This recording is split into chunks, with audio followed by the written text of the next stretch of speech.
आज मनु महाराज की 3 पुत्री थी। कौन कौन? आकुति, प्रसूति और देवहूति। 3 पुत्री। मनु महाराज कौन? बोले मनु की ही संतान हम सब हैं। मनु की संतान के कारण हम लोगों का नाम मनुष्य हुआ। तो मनु महाराज की सबसे पहले 3 पुत्री हुई, आकुति, प्रसूति और देवहूति।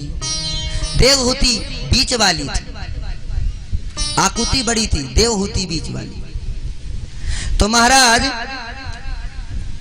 आकुति का विवाह करदम जी के साथ हुआ था, करदम ऋषि के साथ। एक बार करदम जी ने घोर तपस्या किया, इतना तपस्या किया महाराज के पूरे शरीर में दीमक लग गए, चींटियां अपना घर बना ली उनके कानों में, पूरा शरीर कंकाल हो गया। इतना कठिन तपस्या। नारायण आए, बोले करदम जी आपने इतना तपस्या किया, वरदान मांगो। करदम जी ने कहा प्रभु मुझे वरदान तो नहीं चाहिए, केवल एक वरदान चाहिए, मेरी शादी करा दो, मेरा विवाह करा दो। भगवान के आंखों से आंसू बहने लगे प्यारे। भगवान इतना रोने लगे कि बताओ विवाह के लिए तुमने इतना कठिन तपस्या किया। भगवान के आंखों से इतना अश्रु बिंदु प्रवाहित हुए प्यारे कि वो बिंदु सरोवर वहीं एक सरोवर बन गया उनके आंसू से। भगवान ने कहा भैया जब तुमने तपस्या कर ही लिया विवाह के चक्कर में, तो जाओ परसों मनु महाराज अपनी बिटिया को लेकर आएंगे, देवहूति को, उनसे विवाह कर लेना। भगवान चले गए। मनु महाराज देवहूति मैया को लेकर आते हैं और मनु महाराज से प्रार्थना करते हैं कि हे प्रभु आप मेरी बिटिया से विवाह कर लीजिए। अब देखिए तपस्या तो किए थे विवाह के लिए, लेकिन जब विवाह होने को हुआ तो अब नखड़ा दिखा रहे हैं। बोले अरे हमें नहीं विवाह करना, हमें विवाह में नहीं फंसना। अभी जिसका बच्चे को कहा जाए कि तुम्हारा विवाह कर दें तो मन तो रहेगा अंदर से कि विवाह हो जाए, लेकिन कहेंगे अरे हमें विवाह नहीं करना, क्या करना विवाह, अभी क्या उम्र हुई है हमारी, मन अंदर से खूब रहेगा। हा? तो यहाँ पे करदम जी महाराज इतनी कठिन तपस्या किए 10,000 वर्ष। उसके बाद जब विवाह होने, अरे अभी क्या तपस्या, विवाह नहीं करेंगे। अच्छा अरे प्रभु कर लो विवाह, अरे हमें नहीं करना विवाह, विवाह करेंगे फंस जाएंगे, भजन नहीं कर पाए। अरे प्रभु कर ले ना खूब। तो कहें अच्छा ठीक है हम कर तो लेंगे, लेकिन एक शर्त है कि जिस दिन हमारी एक संतान हो जाएगी हम उस दिन पत्नी को छोड़ के सन्यास धर्म को धारण कर लेंगे। देवहूति मैया ने कहा ठीक है मैं स्वीकार है। आज करदम जी का विवाह देवहूति मैया के साथ दिव्य तरीके से हुआ प्यारे। खूब दान दहेज मिला, विवाह हुआ। उसके बाद जैसे ही विवाह हुआ सब चले गए, देवहूति मैया बैठी थी, करदम जी समाधि लगा के बैठ गए। और समाधि इतनी पक्की वाली लग गई कि कई हजार वर्ष समाधि उनकी चलती रही। अब वो बेचारी बूढ़ी हो गई, हाँ 10-20 हजार वर्ष। अब इधर विवाह हुआ, लेकिन धन्य है देवहूति मैया कि पति को छोड़ के कहीं गई नहीं। पति को कभी छोड़ना नहीं चाहिए प्यारे। पति कैसा भी हो, पति कैसा भी हो, सती नारियों का मग मेरु समान डिगे नहीं भारी। पति कैसा भी हो, लेकिन पातकी हो, पापी हो, चोर हो, किसी प्रकार का हो, लेकिन पत्नियों को चाहिए कि अपनी पति की सेवा करें। आज करदम जी जैसे उनकी आंख खुली, दोनों बूढ़े हो गए थे, शरीर जर्जर हो गया था, एकदम बूढ़े से हो गए थे। उनका आंख खुला इतना तपस्या के बाद। तो देवहूति मैया से कह रहे हैं अरे देवी how are you, who are you, कौन हो, कैसे हो, कौन हो। अब तो परेशान हो गई कर देवहूति मैया कि इतना कठिन तपस्या करने चले गए विवाह करके, अब आज हमें को भूल गए हैं।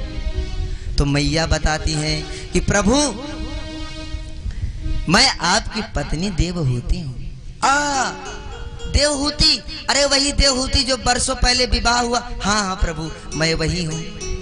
प्रसन्न हो गए करदम महाराज कि धन्य है आप कि इतनी पतिव्रता है आप। तुरंत उसी बिंदु सरोवर में दोनों लोग स्नान करते हैं और 16 वर्ष की देवहूति मैया और 20 वर्ष के करदम जी महाराज बन के निकलते हैं एकदम दिव्य, और कामद विमान उत्पन्न करते हैं मंत्रों के द्वारा, और उसी कामद विमान पे विहार करने लगते हैं दोनों लोग। और महाराज विवाह करने तो लगते हैं, खूब टहलते हैं, विहार इतने हजारों वर्ष विहार करने में चले गए। ध्यान दीजिए, कहे थे कि और संतान कितनी हो गई, 9 कन्याएं हो गई। कहे थे कि एक संतान हो जाएगा तो छोड़ के चले जाएंगे, अब उसी में इतना लिप्त हो गए कि महाराज 9 कन्याएं हो गई और उनका मन भर नहीं रहा। एक दिन उनका मन जैसे सुना कि 9 कन्याएं, उनके मन में एक वैराग्य उत्पन्न हो गया। अरे राम राम, हमने क्या कर डाला, हम तो एक संतान के कह रहे थे, आज हमारे 9 संतान हो गई। अरे देवी, अब हम सन्यास को लेंगे। भगवान ने करदम जी को आशीर्वाद दिया था कि करदम जी हम आपके पुत्र बनकर आएंगे। तो मैया ने कहा कि प्रभु, भगवान ने आपको जब आशीर्वाद दिया था तो अभी जब क्या पता प्रभु अभी आए नहीं, तो एक बार प्रभु जी आ जाएं तो फिर आप सन्यास को चले जाइएगा। कुछ दिन बीता तो गर्भ में कपिल देव भगवान का आगमन हो गया। बोलो कपिल देव भगवान की जय हो। कपिल देव महाराज का प्राकट्य हुआ। महाराज ब्रह्मा इत्यादि बड़े बड़े ऋषि मुनि गंधर्व यक्ष नाग किन्नर सब लोग दर्शन करने आने लगे, खूब सब दर्शन करने आने लगे। ब्रह्मा जी अपने 9 पुत्रों को लेकर आए थे, 9 पुत्रों को लेकर आए थे, और उन्हीं 9 पुत्रों को करदम जी के 9 पुत्रियों को साथ विवाह कर दिया, और विवाह करके बहू को लेकर चले गए। इधर करदम जी महाराज भी सन्यास धारण करके चले गए। अब घर में कोई नहीं बचा। जिस घर में 9 बच्चों की किलकारियां गूंजती हों, आज वो घर एकदम सूना हो गया। मैया एकदम दुखी रहने लगी। कपिल देव महाराज भी अपना ध्यान में बैठे रहते थे। एक बार देवहूति मैया भगवान कपिल देव के आई और चरणों को प्रणाम किया। हे प्रभु, मैं जानती हूँ कि आप हमारे पुत्र से पहले नारायण हैं, इसलिए हमारा कल्याण कैसे हो, कोई उपाय बताइए।